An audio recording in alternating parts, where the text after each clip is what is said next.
You have reached the Wilmot Charitable Foundation, and today's presentations accentuate the positive. Our presenters today are Elliot Montgomery Sklar and Lucy Barylak. Please introduce yourselves. Lucy, Go please go ahead. ahead.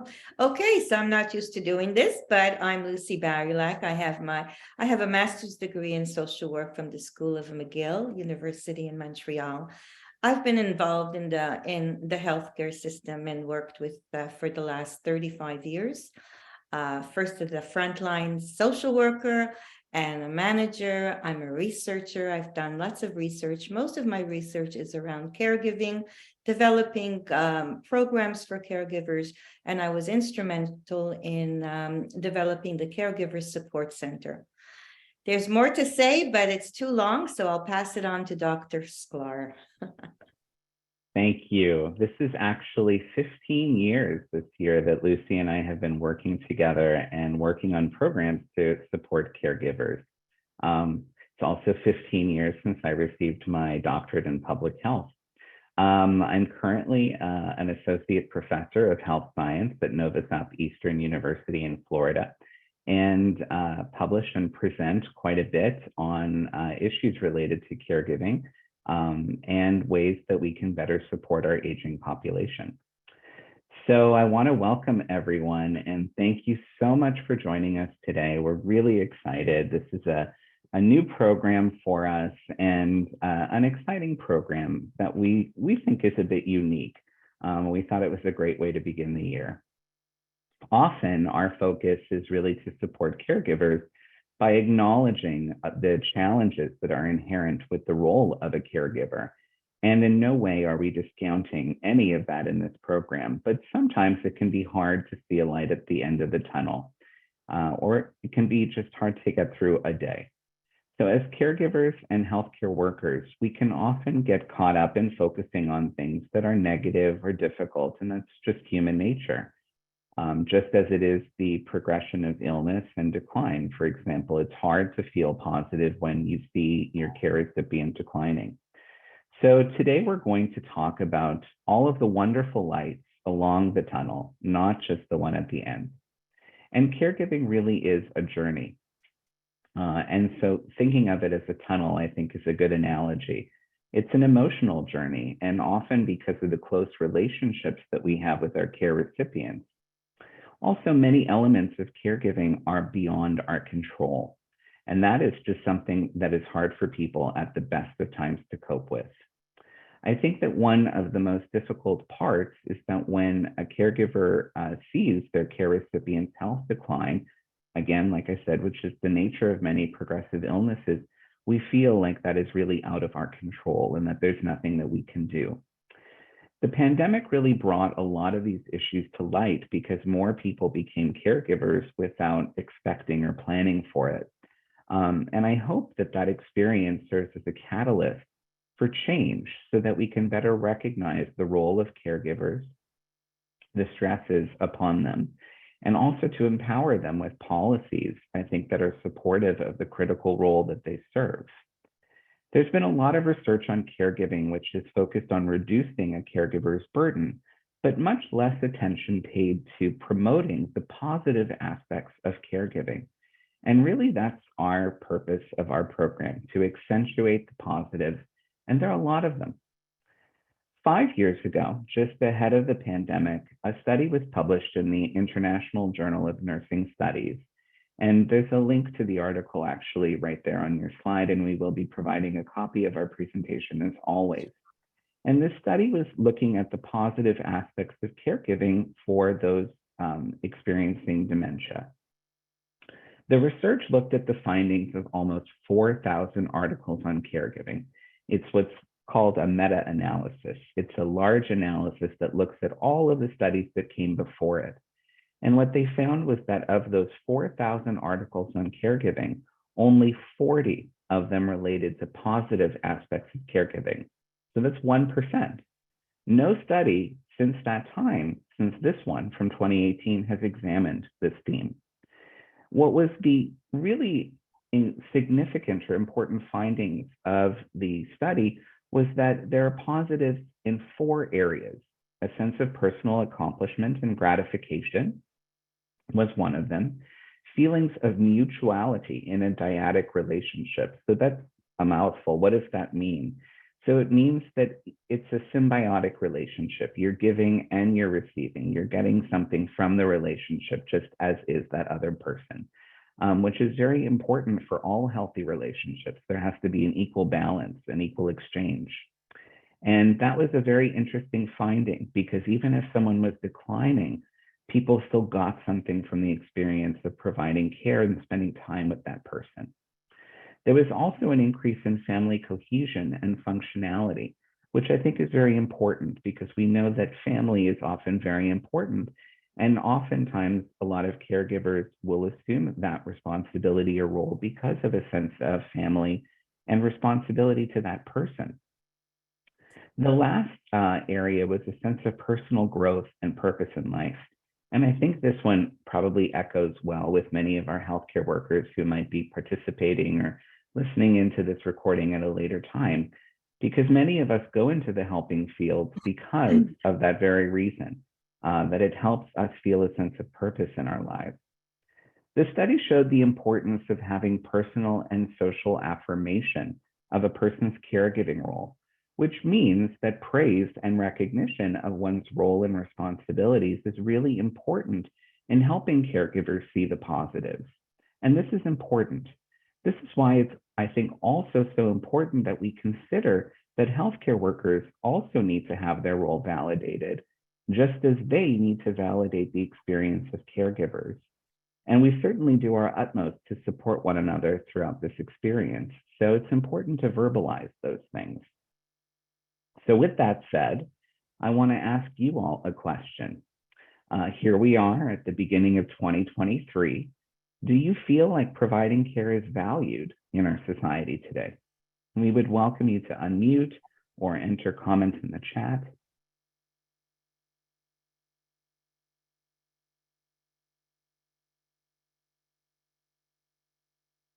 Well, if I may, is somebody, oh, there is something there. Somebody just said something, not really. Correct, not really. Lucy, what were you going to say? There's another one as well before I say anything. It is valued in some cultures. That's definitely true, more so than others. No, I was going to say that I think when I began my journey of looking at caregivers' needs in 1992, it wasn't the same. I think there is some movement now.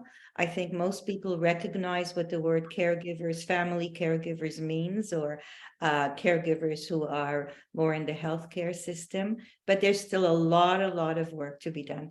And that person who said culture is definitely something that is showing in latest research that there is definitely a difference between different cultures and how they perceive.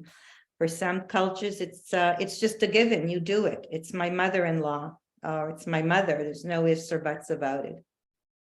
I saw a really interesting segment on the news ahead of the holidays about a program called Cookies for Caregivers.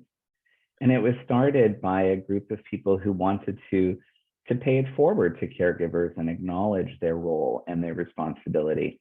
And if you Google it after our program, you might enjoy the little clip on the news. It was on national news, but this is a movement actually that's expanded across the country. So it's Cookies for Caregivers? Yeah. We had another comment. Oh, please go ahead. Myra, you're unmuted. Did you have a question? No, I was actually going to type a comment. I was going to say, as far as, is it valued in our society? I think, especially when you're taking for an older care of an older parent, and if you're a worker and you're in the professional world, if you take time to be a caregiver or you have to do part-time, I think that's still misunderstood, because then you become someone who you're so full, you're not valued, right? You can't bring something to the table because you're juggling. It's hard. We kind of always understood it for children, but now people are living longer, and now we're having to take care of our parents or deal with trying to work and juggle our parents. And I think there's like a stigma. You're afraid to say something at work. I know I was using my vacation time, and I wouldn't say anything at work because then my fear is I'm going to be seen as someone less than someone else, that I can't work as hard or that I can't concentrate. Yet all along all these years, I've been seeing my peers, oh, sorry, I have to go pick up my kid from school, or my kid has soccer. But when it's an older parent, it's like, it's a whole different story. How true that is. That's really, really true. And what I didn't say in the beginning that usually Evelyn says is that I was a caregiver for my mother for 10 years. I definitely can understand that. There was also somebody said on the chat that there's a Father's Day, there's a Mother's Day. But I do want to say that here in Quebec, we do have National Month for caregivers. So I think there's something going on in the States as well. Is there? There is. There is. It's just not a day like a It's not Mother's a Day or day. Father's Day. Right. So that was an interesting point. And Haley had said, I think it is valued in some arenas, such as within the medical field, not so much valued in corporate America, which is very interesting. And I think a lot of your comments have touched upon what a lot of people experience. And Dorothy, thank you. Yes, it is in November, Caregiver Month. Evelyn, how is your audio? I don't know. How is my audio? Oh, Perfect. We can hear you. Woohoo! I wanted to make a comment about the whole medical field. In my opinion, the medical field has really let us down in terms of training around caregivers and how they should be the partners in the care, how they're part of the team. It's not just the home care nurse or the nurse in the office. And they don't learn that. I mean, it's something that they have to learn when they have a patient who is in so much trouble that the only way that they can stay at home is with that caregiver. You know, I think we can do a better job here, you know, at the professional teaching level around caregivers and their what they give to our medical societies. Well, Great Elliot, comment. maybe you can let the audience know what we're doing about it in the next few sessions. I was going to do that. And I also, Evelyn, I think what you said was very insightful. And I, as a educator of future nurses and PAs and doctors, healthcare education is very patient-focused and patient-centered. And so we often don't include a conversation about caregivers, and that has to change. And as such, we fail to train our healthcare professionals adequately in these areas. That is in part why Lucy and I had created a program. It is a 3-part training series for healthcare workers of all varieties and backgrounds and professions on what some of the unique issues are. And in the first part of that program, we spent a lot of time talking about the role of caregivers and really what is their role and where are their responsibilities or not.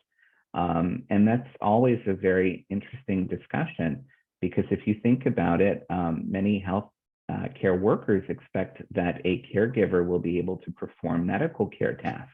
Right. And that is something that, you know, people are just not trained to do. So I certainly hope if some of you are listening in or participating today that you join us for a series starting on the 9th of February. And we have another comment that hospitals and medical staff don't understand how to address and care for a person with dementia. And that is a troubling comment. Certainly, we would expect that medical staff and hospitals are well trained on how to care for people with dementia. So these are some very interesting comments. I wish there were some that were more positive, but I think that given the nature of our program today, but I think the positive spin on it is that we need to communicate our appreciation to one another as caregivers. So if you are participating today, I want to thank you not only for participating, but for the role that you provide. And you know, I think the next question here that would naturally follow is who values the care that you provide, because maybe we don't need for all of society to appreciate or value it. So if you are a caregiver or a healthcare worker, who values the care that you provide? And please feel free to unmute.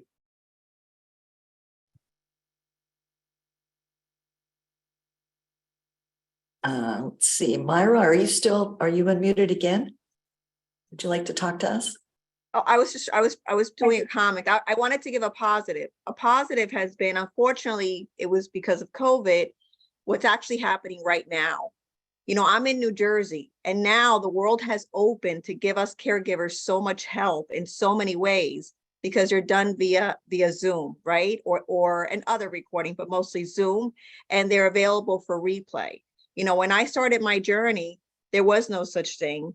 And if there was something, it was during the day. Well, you can't go during the day when you're working, or you need to take care of your loved ones. So that is a positive. And I do value like what this team is doing. Without this, I would not have learned what I know or have been able to provide the care or even mentally survive without your help. So thank you very much. So that is a positive. Thank you for that. We appreciate that. And I think there are some associations like AARP, caregiver.org, even what's it, ACL, it's a community living. Association for Community Living. At the federal level, because they have put money into caregiver respite and to caregiver specialists across the country. So there's some acknowledgement, but it's so limited and so in a little box, instead of being widespread and really getting it out there. Like let's have the same kind of ads that we have to stop smoking, for caregivers, something that catches. Now we lost you. People's eyes, what it means. Absolutely. I have a question. Yes. My name's Isabel, and I live in Floresville, Texas. And the question that I have, I'm trying to catch on as I go, because this was all kind of thrown at me with my mom. My mom is 76 years old, and she was living with my brother for 4.5 years. And then he just decides, okay, he's done, doesn't talk to me about it or anything. So she comes for a visit. So I now have taken over for her and everything. And I think for me, the biggest stress is that I had no direction. I had nowhere to go as to where I had to deal with Medicare, I had to deal with Social Security. I mean, it just fell in my lap. And because of all the family drama, I feel like I don't have that yet with her, that connection, because I've always been the parent in my family. There's 4 children and 2 adults. And my parents were the rebellious stepchildren. And my first son was my brother, and my first daughters were my sisters. So she sees me more as a sister instead of mother-daughter. So now that I take care of her, we thought, okay, she's just losing a little bit of memory. She's forgetting. So when all the drama started was we were told that she had dementia, but we never knew that dementia had such a big umbrella, because when you're not in that point in your life, you don't have any reason to be in it, right? Until you're thrown in it. So it was by the grace of God that when I went to take her to a well-met appointment in my little town, that I found all this information, and I just picked it up and started reading it, and everything was about dementia. So I started getting hooked up on it and just kind of have some kind of direction on what to expect. And, it's like all the doctors connect me now. As I go to the doctors, they're all talking about dementia. Now I have a little bit of knowledge to say, okay, well, I want a test that tells me what kind, and I want more information on this.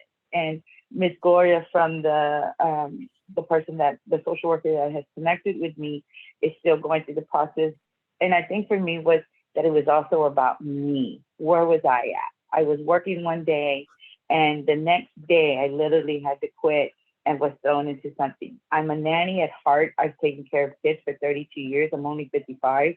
So it's like, okay, I'm going to die a nanny, and the child's going to be my parent because my father has already passed. So that was a lot. And I do appreciate that I have somewhere to look and classes to get on at my convenience. I don't have to get up and take her or figure out how to make her comfortable and get what I need from it. I could be in my room, I could listen. and I can hear and still get the information that benefits me. And I think the thing that really encourages me at the moment is that the lady that I'm talking to, she's more concerned about me. And I don't want it to be about me, but I do need that because I'm so frustrated as to what direction to go. So I'm so encouraged by listening to all the classes that I attend, and it's a lot of knowledge for me. So thank you, and I appreciate that. We appreciate you. Yeah. Thank you so much for that. I mean, you've kind of answered your own kind of question, just the fact of having education and knowledge and knowing the disease process is so important. And also, you deserve to care for yourself. Wow, so many amazing points, amazing thoughts, and we appreciate that. So I really want to continue and talk about a little bit more about the Alzheimer's and dementia caregiving. As we said in the beginning, we're not avoiding that caregiving can be really tough because, you know, you lose the relationship and the psychological bond with the person in many ways. You know, and as the disease progresses, there are lots of physical needs that the caregiver has to provide in addition to managing the emotions in that relationship along with everyday life and responsibilities. So what I do want to say, and as I said before, being a caregiver myself for 10 years, there are negatives and challenges. And the goal of our program and sharing of information is not to discount this at all, okay? We know that. It's quite the opposite. This part of the process, you know, is the whole idea of acceptance, okay? So what is acceptance? It's necessary for your healing process. You know, it's necessary to practice acceptance. You must acknowledge all the uncomfortable parts of yourselves, your emotions, your thoughts, and your past. You know, the thing is that I want to share with you is my turning point in my caregiving journey was when I finally accepted my mother for who she was at that time and realized that she was no longer the mother that she was before. Okay. And I've said this before, and it's really was so powerful because once I accepted her limitations, our relationship changed and became stronger. My acceptance kind of released me from all the negative feelings, and I could move on in a positive way. So what I mean by that is, yes, I felt I was angry, I was fearful, I was in denial, but that acceptance, and this is what I kind of want to really talk to a little bit more, and the whole session will be dealing with that, the notions that at one point we have to realize the person that's in front of us may not be the person that we knew before. So how do we build on that relationship? What are the strengths that this individual still has? What can I do with the person that I'm caring for that is still meaningful besides the everyday task? So let me just share one with you, with my mother. My mother, and I've told that before, loved to get her nails done and her hair. And I chose that activity to connect with her. She would choose the color. She would be happy. We would reminisce. The other thing she really, really enjoyed was a great cook. Even though she could no longer cook, I still went in the kitchen with her and we did some activity, whether it's a cup of coffee and cutting up a piece of toast and putting some jam on it. That relationship really developed. So that's my story. Yeah. I think that what you shared also links very well with the notion of control, because our program today sort of addresses how to feel a sense of control when you feel like everything is out of your control. But when you feel like you're a victim, or when you have responsibilities placed on your shoulders, and then you accept the situation and identify as a caregiver, that in and of itself gives you some degree of control, I think, in changing your perspective and looking at things in a different way. And I think that touches upon some of what our last participant shared from her experience. So I do want to remind everyone, we always do share our slides and resources, but Always remember that if you're looking for resources in your community, you can call 211 from any phone. In addition, I really recommend looking at your local AAA, your area agency on aging, and you can get their contact information from 211. I wanted to ask if anyone had any questions or any comments that they wanted to share. I thought your comment about hospitals was interesting. Having been a discharge planner a long time ago, one of the things you notice is that caregivers, no matter whether they're caregiving for an older person with dementia or a younger disabled person who may be a quad, that they always are treated like they're in the way. And one of the things that really I used to, talk to the nurses about was they're the ones who are giving them water. They're the ones who are bringing them their lunch. They're the ones who, they're there for them when they need to blow their nose. You don't understand how much these people are doing, and I think, and that's it's nursing schools too. It's not just medical schools, who are not really thinking about the whole system of care for a patient. It's interesting. I taught a doctoral on-campus institute last week, and it was our first on-campus institute actually since COVID. And as I mentioned, I teach PAs, physician assistants, and OTs and PTs, nursing students, physicians who want to go on and get a doctorate, a PhD, a research degree. And one of the students was saying, that we're living in perpetual COVID, and this is never going to end, and there's no end in sight. And that might be true. We don't know. We see that, COVID has certainly become a part of our everyday life and understanding of the precautions we need to take and so on. But you can pivot it and you can look at it in a different way and think, well, given that, what can I do? And one of the things I always talk about is how important it is to promote our own health and to prevent disease to the fullest extent that we are able. And one of those ways to me is always through exercise. And I talk about that a lot if you participate in our programs. And so I wanted to share some research and just some things to think about. It is January. A lot of people like to introduce exercise into their routine as part of perhaps a New Year's resolution, but exercise has a lot of benefits, and it's true for caregivers and care recipients alike.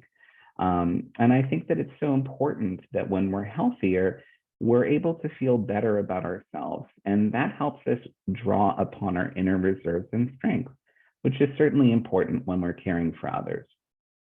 And that's why that's why I have really always believed in the power of health behavior. And I think that when we engage in behaviors that support our health, we're showing ourselves care. And that's very important. And it's something that some of our participants have talked about. Now, this isn't to say that I don't also enjoy my cake and wine and lots of carbs, but I do also strongly believe in the power of nutrition and exercise. And I believe that there are things that we can do to help us feel a greater sense of control. When I sometimes have days when I feel like everything is out of my control, I head straight to the gym and I get on the elliptical machine, because to me, if I can get through that 30 minutes, I can handle anything in that day. And it also really helps our mental health. Many caregivers experience fear and anxiety about our health. And sometimes it's because they're worried that if they get sick, there's no safety net to catch them in terms of caregiving responsibilities. But it's also that sometimes when we see someone is sick that we're related to, we worry that we might develop that illness. And that's very common. And something we can do to feel more positive about our health is to exercise. So exercise really does provide an outlet.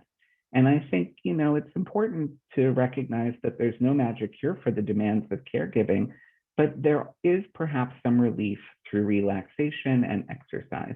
And research has shown that caregivers can reap health benefits and stress relief doing everything from yoga to running marathons.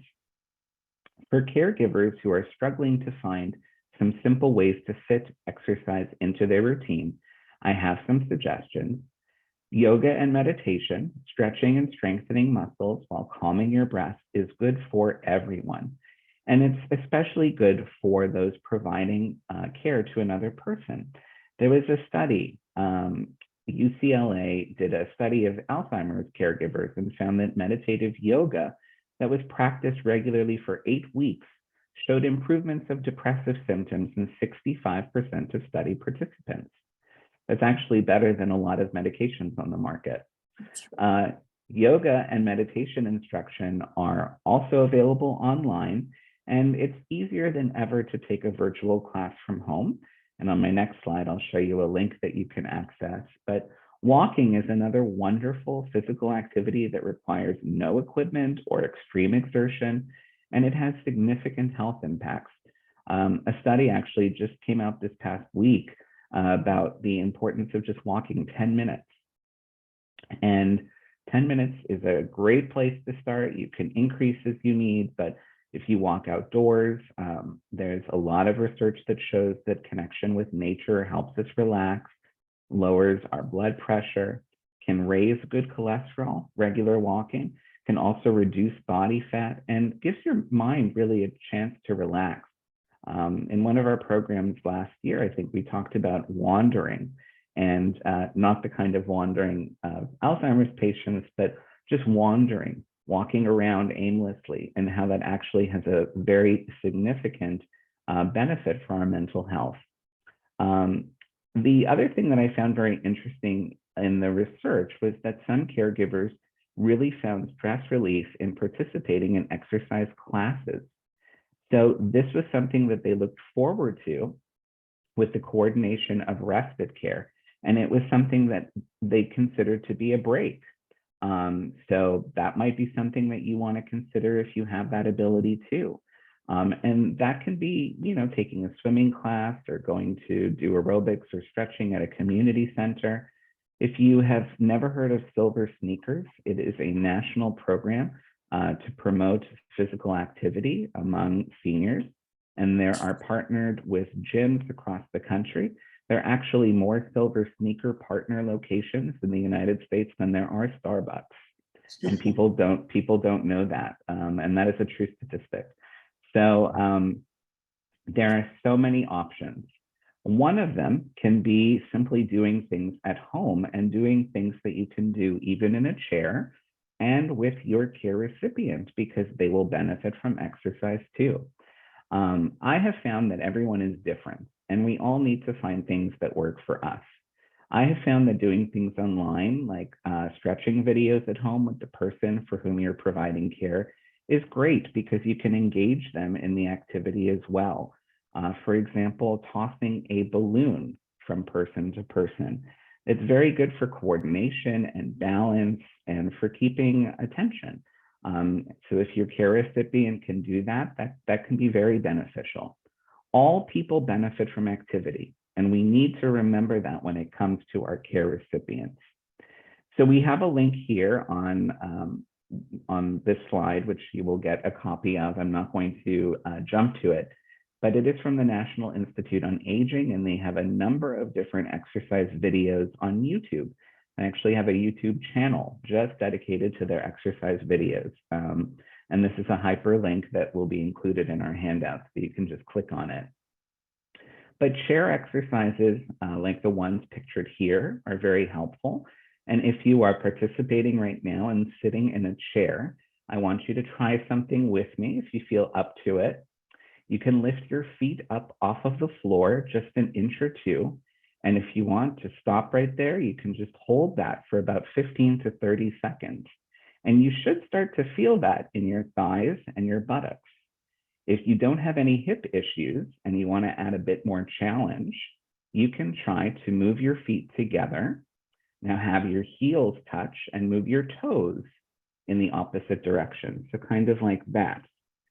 And keep on repeating that. You should also now feel that connection in your thighs, and that does also work your hips too. And that's just something that you can do simply in a chair. If you keep on doing that, I do that when I watch TV or when I'm working, it just engages the muscles and the core a little bit. It's a great thing that you can do. Another idea that I love is using water bottles as weights. You can use them as hand weights. You can do all kinds of things with them. But most people don't recognize that hydration is so key and that most of us are chronically dehydrated. And dehydration can actually lead to imbalance, to falls, headaches, and fatigue. All of these are important for caregivers and for people who have people depending on them. So someone with dementia who might become dehydrated, for example, might not be able to communicate or recognize if they're thirsty. And that can also lead to increased confusion, urinary tract infections, constipation. These can make the symptoms of dementia worse. So I love this idea of having reusable water bottles. And Amazon actually sells them in 2-packs, which I thought was a cute thing because you can have one for yourself and one for your care recipient. But it's a great way to sort of measure how much someone is actually drinking. You can get them cheaply really at any store. And it's just a great example of practicing good health habits together. Some of you may have heard of the MIND diet, which has been linked in some studies of Alzheimer's patients to slow cognitive decline. Although there is no research actually linking the MIND diet with reversing Alzheimer's, there's plenty of evidence that shows the connection between diet and slowing the progression of diseases. There's also the MIND diet is actually an acronym for the Mediterranean and DASH intervention diet. And the DASH intervention diet is for neurodegenerative delay. So there has been some research that has been published in the Journal of Alzheimer's and Dementia that shows some benefits in introducing more plant-based foods and in limiting the intake of animal products that are high in saturated fat. And there's an emphasis, as I said, on plants, specifically berries and leafy green vegetables. So we have some lists here of green foods, foods you should be eating more of, and foods to limit. But again, this is something that you can do together for a caregiver and a care recipient. And there are also a lot of creative ways to sneak healthier foods into other kinds of foods. Just ahead of the holidays, I made snickerdoodle brownies, actually, that were made of chickpeas. High in fiber, had no flour. There's lots of things that you can find online these days. And Lucy, you gave the example of spending time in the kitchen together. Doing these things together can also be a very fun activity. But specifically, blueberries, strawberries, and blackberries seem to have some protective cognitive aging benefits. And likewise, there is also a link between leafy green vegetables like kale, spinach, and collard greens in lowering oxidative stress. So these are very important in reducing inflammation in the body. Another study that was published last year looked at selenium and memory, and there was evidence to show that selenium improved cognition. But don't go out and buy supplements. Taking selenium supplements can actually be harmful. But Brazil nuts are actually one of the best sources of selenium in foods. We always recommend speaking with a doctor and a nutritionist before you make any dietary changes. But there's certainly no harm to eating a healthier diet and also increasing hydration, which is so important. And there are creative ways that you can do that, like soups and smoothies. Those are good examples of foods that are rich in hydration and moisture. Now, the other thing is we have to remember it's very hard for there to be, and I mention this only because there's some conflicting data about diet and preventing cognitive decline. And it's very hard to show a causal relationship that, for example, eating blueberries will prevent Alzheimer's, because in the course of our life, we do so many other things.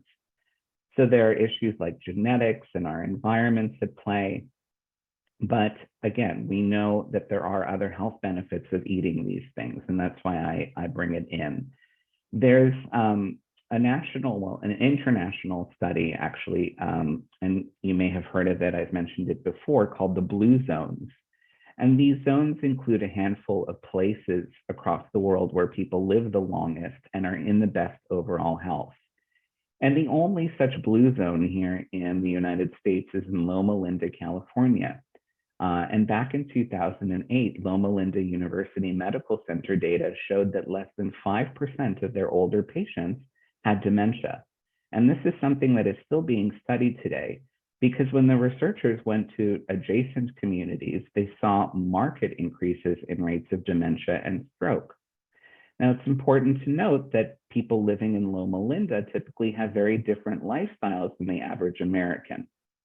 Most of them are Seventh-day Adventists who eat mostly vegetarian meals, exercise regularly, have very strong family and community ties, and either don't drink alcohol or limit it. So the blue zones really show us a lot of relationship between our health behavior and health outcomes, which is always something interesting to think about. Thank you for that, Elliot. There's a lot of things to think about for sure. I guess at the end of the day, what we're really talking about is just the fact that you can make changes in your life. You know, a few years ago, there was a study published in the journal Health Psychology looking at caregivers of people with dementia and positive coping skills. So we're going back to that piece. Caregivers participated in a program and received video calls every week before a facilitator who taught them some of these skills. So here are some skills that we would like to share with you. So one of them is noticing positive events, okay? Being aware of the good things in your life. It's an antidote to a narrowly always focusing on the negative. So identifying positive effects. What went well for you during that day? Many times, you know, we kind of, because things that happen to us that are kind of negative, we kind of focus on that. So what they're saying in this study is trying to look at, no matter what happened to you that day, what was positive about the event? It's a way of extending and savoring your good feelings, such as one of the things they were saying is to tell someone about it. You know, I had a shitty day today, pardon the language, but this really something good happened to me. Or write it down or remember the event later. Okay, so before you go to sleep and say, boy, was this a hard day. Now, the other thing they also were focusing on is mindfulness, being aware of the present without judgment. Okay, seeing the cup half full rather than half empty. And when you really are having a moment or a bad day or something happened, breathing exercises is so very, very important. And I have to tell you, I practice that. If something is really getting me anxious about something, I will step away from it and I will take 10 big breaths of inhaling and exhaling. And I'm telling you, it works. The other thing that also is really a good practice is noting your personal strength, recognizing the personal resources you have at your disposal and how and how you interact with them in your life. It really is an antidote. I mean, we have to look at ourselves and say, you know, I'm okay. I'm strong. I can deal with that. And the other thing is setting attainable goals that are not too challenging so that you cannot accomplish them to be successful. I really, truly believe in goals. I give myself goals all the time. In my life, I give myself a 5-year goal. Where do I see myself in 5 years? What do I need to do about that? So goals should be specific, measurable, achievable, and realistic, and time-bound, you know? These are known as kind of a SMART goals because goals can be hard to set or recognize. So if it's one thing, for example, you could set a goal for yourself that you're going to just take care every day. You're going to do something positive for yourself. Okay. It could be, as Elliot said, I'm going to go for a walk for 10 minutes today. I'm going to go and watch a silly television program and just not think about anything else. I am going to have a spa hour or day, I'm going to take a bath and relax. These skills help caregivers feel more in control, exactly what Elliot was saying, of their responsibilities and better able to manage in general. So as a caregiver, it's important to try to practice these on a daily basis. Maybe start with just one, as I said, even every other day. Maybe keep this on a Post-it note inside your bathroom cabinet or somewhere else only you can see, but regularly, all right? So you're kind of negotiating with yourself. And it's really good to focus on the good things. Practice gratitude, okay? Open yourself to humor. Spend time with positive people. Unfortunately, being negative can be addictive sometimes. And if you have people around you that kind of go along with you, it's difficult. So I'm not saying to avoid these people at all, because that's not what I'm saying, but try to have that positive practice, positive talk. Okay. Another idea is that if you know of a caregiver or anyone in your life, these are great skills to make a habit of practicing. So for example, if you notice a positive thing in others or among other caregivers, you could say, you handled that situation really well. You don't have to be a caregiver. It's anybody. You're kind of practicing that to help yourself. Or I notice how well she or he is adjusting. Just focusing on the positive really expands the positive around you. Let other people know that you appreciate them for who they are. Now, I know I've said a lot, but I have to tell you that in my journey, I really, really practice this on a daily basis. And now that I'm no longer caring for my mom, I continue doing it because it's a healthy way for me. And I hope that that's also would be a positive way for you as well. So we wanted to know if anyone had any experiences or anything that they wanted to share.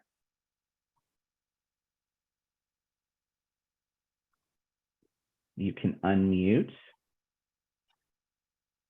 You can press *6 if you've called in. You can enter anything in the chat box.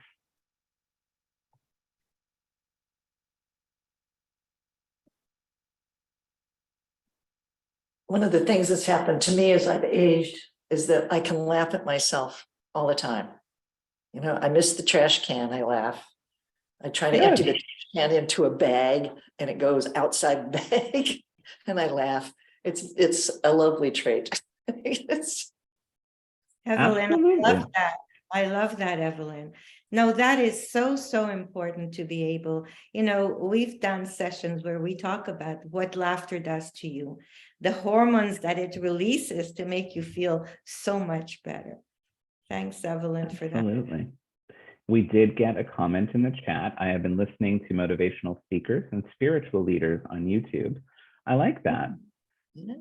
It's another great thing because there's so many TED Talks. If you've never listened into a TED Talk, I really recommend looking those up. They're 18-minute or less presentations that are provided by expert speakers, and you can find them readily online.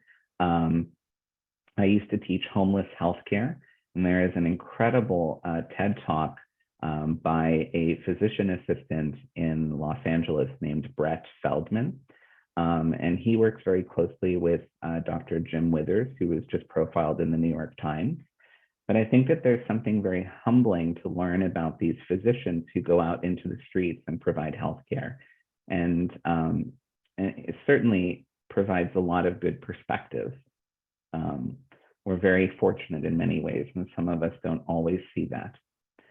And I think that lends well, actually, to the next slide here, which is that practice makes progress, not perfect, right? We know that not every day is going to be a walk in the park, and some days it's important to just try to live in the moment. For me personally, I find exercise is a very good way of doing that. Yesterday, I went to a Pilates class that was very challenging, and I never felt so in the present because I could not wait for that hour to go by so I could get out of there. Everything hurt. And And for some of you, you might have been counting the seconds that your feet were elevated off the ground earlier when we practiced an exercise. So there will be good times, not so good times, but we have to cling on to our happy moments with all of our might. And happy moments mean different things to different people, depending on the circumstance too. I think the same is true for control. So how do we take control of what is possible when a disease is out of our control and someone's decline in health is beyond our control? And that really circles back to what Lucy said about acceptance. I think to accept one's role as a caregiver is an act of control.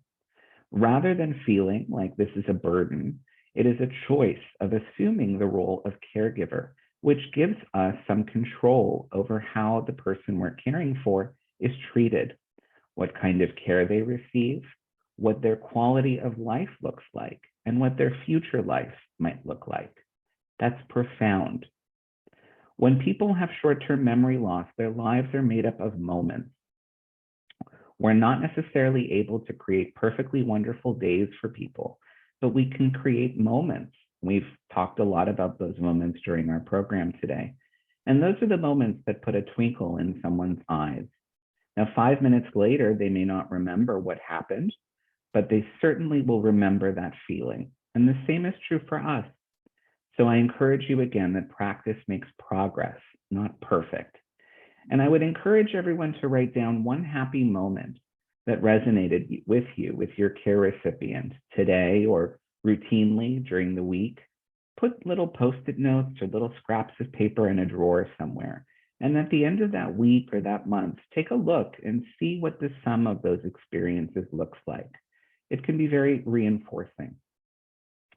And we have a comment here in the chat box. The most important person I need to value me is myself. You have reminded me of this. Well, I'm glad. And I want to ask one last question of our audience. And this is something that you might want to think about because it's a question that we don't often consider. You can fill this in, but I am grateful to be whomever's caregiver because. And I think that that is important. And if some of you have an answer to that or a fill in the blank here, I would welcome you to share it with us before we wrap up. You can unmute yourself, press *6 if you're on the phone. We can see you're wanting to talk to us, which we would love. And it can also be self-care. I'm grateful to be my own caregiver because I try my best to do what is best for myself all around.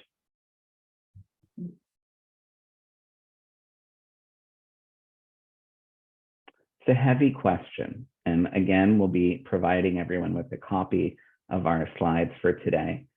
As I mentioned, whoops, we have someone in the chat. Every night when I get into bed, I actually say all the things I was grateful for that day. That's a wonderful practice. Wonderful. Rosario shared my mother-in-law because she needs me. I'm sorry, go ahead. Area 210. I just Go ahead, please. Yes, I just have a comment, I guess. For me, it's like I guess for me was like I had to forget about myself and make sure that it was she that was being taken care of. And because of all the drama that it was my family, it wasn't somebody who I didn't know or anything that put me in this situation. I think that's where my anger and my anger came from, and the things that I saw happen right under my nose. And I think that's what kind of took me off guard. This is my mom. I used to laugh with her. I used to cry with her. I used to have fun with her. We were like two little ladies just going down the street laughing and having fun. And she came with me and I took her like a child, you know, okay, I'm in nanny mode and this and that. And I think I forgot about myself. I have no children. It's just me and my husband. So he works all day. So, and I'm sitting here listening to this and I'm thinking, okay, we didn't have a relationship when we were young. It was like I was the only one who was a little bit more independent as to where now it's kind of like, okay, I'm gonna have to be the one that she's gonna be with. I didn't have a relationship with her. Maybe this is my relationship with her. And in that process of going and praying and thinking, okay, God, what do I do? I'm in charge of everything. Like if I did have a child, and for me sitting here thinking, maybe this is where I get to know her. And it's not the her I really want to know because it's a child kind of, but this is where it's at, this is where I'm at, and it's okay. But don't forget about me, because I've always just kind of done things on my own. I've always had my own friends. I've always done everything on my own. So all of a sudden, it's okay, it's me and her now. And I don't see her, I don't want to put her anywhere just because I want to be living my life. I just have to remember that it's okay. It is going to get better as much as it's going to get harder. But don't forget about me, because I tend to do that. I forget about me and take care of everybody else, because that's all I know. So this is giving me reassurance that it's okay if I want to take a break, if I want to leave her with my friends and just get out for a minute for myself. It's okay. So thank you for that. Thank you. Thank you for that. I think there's a few other comments. I think we could stay just a little bit few minutes longer, because we did start a little bit later. Elliot, There was a comment, I am taking care of someone that I did not have a good emotional connection with, and have stepped up to 100% to be your caregiver, and that's very hard to do on many levels. I think we've heard that through some of our participants today, and I think the mere fact, also from our last caller, was that you're here right now today taking this time for yourself. It's a great example of the fact that you haven't forgotten about yourself, and that you're doing this for yourself and also for your care recipient. And that really exemplifies our resources for today, because you already have them within. And I do want to remind people about 211 and your local area agency on aging. But there is the Caregiver SOS email right here, and the number.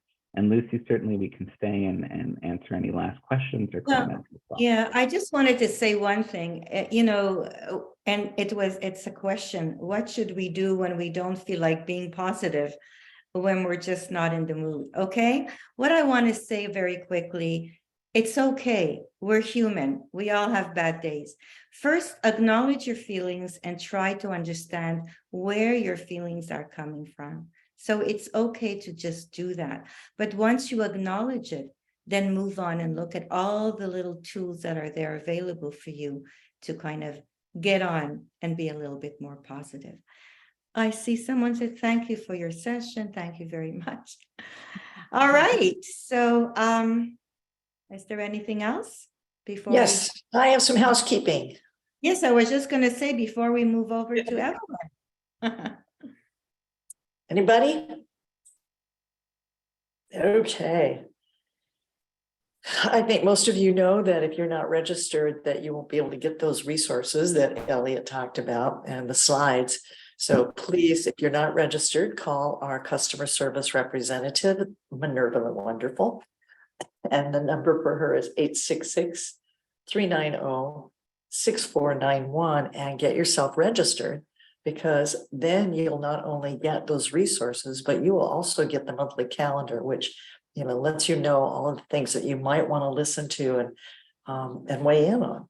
We really want to thank you so much for being here today. We thank you for what you do. I want to thank our expert speakers, because they always do such a beautiful job. Many new sessions have been added, and I have a couple I want to tell you about. One of them is really important. It's part 2 of Lucy and her friend Pam Orzik, who's a professor and who has researched life after caregiving. And the first session last week was very interesting. There's not a lot of research on it. There's not a lot of support services, basically, that I could find in my research for life after caregiving. So you might want to get on that one, even though you're still caregiving, because it's very interesting. We also have one on dementia and the hidden patient, and that's Thursday, January 19th. That's just later. And then on the 26th, we have New Year's resolutions for caregivers well-being with Dr. Jamie Heisman. And on the 31st, we have embracing tender memories in caregiving with Barry Jacobs. So thank you all so much. And I thank WellMed Charitable Foundation for supporting not just the Caregiver Teleconnection, but the SOS clinics, the ability to go online and look at the podcasts on www.caregiverteleconnection.org, as well as all the work that they do in Texas and Florida in working directly with caregivers. And with that, I am going to stop the recording and thank you all so much for participating today. Thank Be you all well, so everybody. much. Take care. Bye-bye. Thank you. It was a great presentation. Thank you Thank so you. much. Thank you for joining us.